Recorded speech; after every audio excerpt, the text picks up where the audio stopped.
आज मु आपन को देखेबी मोर पोषा चढ़ई कॉकटेल। मोर दुईटी कॉकटेल अच्छी ता भर जो हलदिया धड़ाटे दिशुची से हूँ मेल आउ जी कला सामान्य कला मुंड हलदिया दिशुची से फीमेल।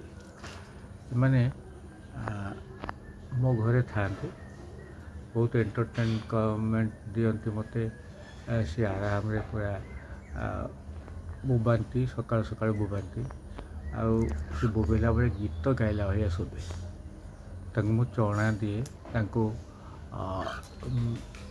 सूर्यमुखी मंजी आ विभिन्न प्रकार फलमूल खाती सी हूँ मो परिवार दुई जन सदस्य। साधारणतः जना कथार अच्छी जदि किए आपण पोषा पशुपक्षी पाखे रखिए ताले आपण स्ट्रेस कमिब देखला हृदघातर संभावना कम थाए एवं ब्लड प्रेशर कमी थाए।